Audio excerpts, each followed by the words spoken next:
everybody, Alicia here. Now, here at Wilder, we help people train in the gym for experiences outside of it.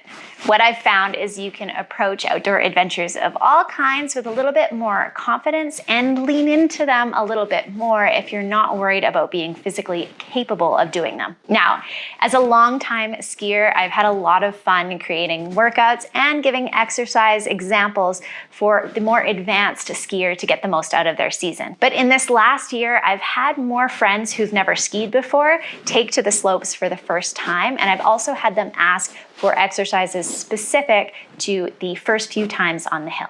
So I've put together a short video on 3 exercises you could incorporate into your gym routine to make your first day out skiing a little bit easier, as there are specific muscles to snow plowing and pivoting that are a little bit different than what you see if you are carving and hit and pow.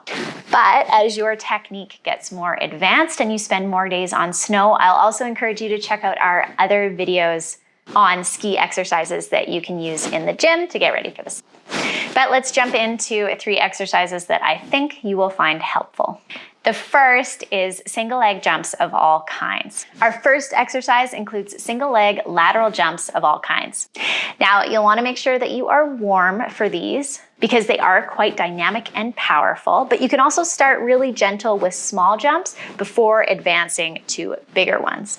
We can play with this, but whatever jumps we end up doing are going to be great because moving laterally is something we need to do on a ski hill that we don't tend to do a lot of in everyday life. You can start from your inside foot and hop to your outside foot. You could hop from outside foot to outside foot. You could start with an outside foot and land on an inside foot and start doing more jumps in a row, moving laterally and a little bit laterally and forward with these.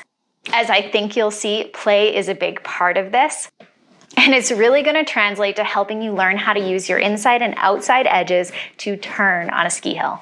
As you get better at it, you can add some height to what you are landing on.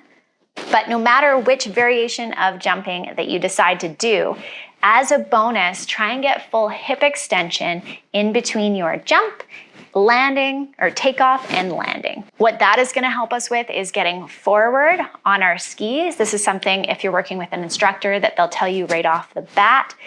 If we try and ski from the back seat, 2 things are going to happen. We are going to burn out those quads, and you are going to feel like you're not in control. So even though it's scary, getting full hip extension, squeezing your butt between each turn, whether you're snow plowing, pivoting, or carving, is going to make skiing feel easier. Our second exercise is a half depth wide-legged lunge. You want to get set up with your feet wider than shoulder width apart. It's going to feel a little awkwardly wide at first, and that's okay. With your back heel up, you are going to try and move straight down with those hips to get into and out of a lunge position.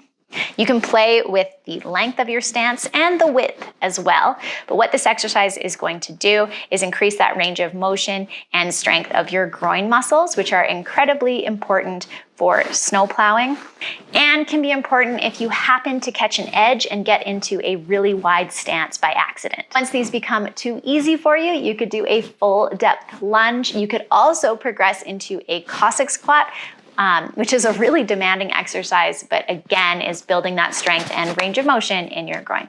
And the third exercise is going to help you have core strength for your day on the hill. We call these a kneeling plank with leg slider. So you're going to get set up on your hands and feet with your knees hovering about 1 inch off the ground, so they're bent at the hip and knee.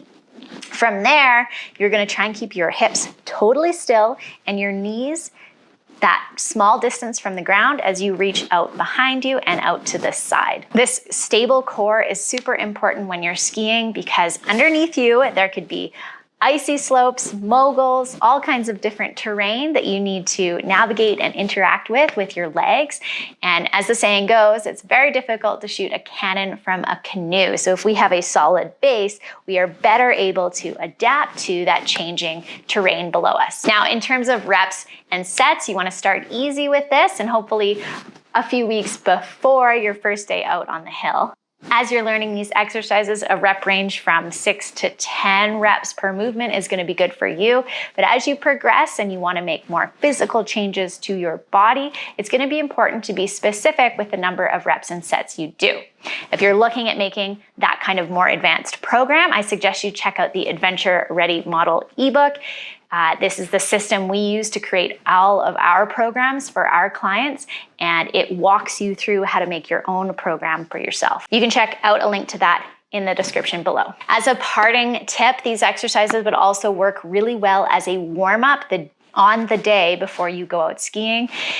It is a cold environment when you're out there on the ski hill, and so getting your joints moving and lubricated, getting your muscles firing before you start skiing is going to be super helpful for helping you pick up the technique of skiing more quickly.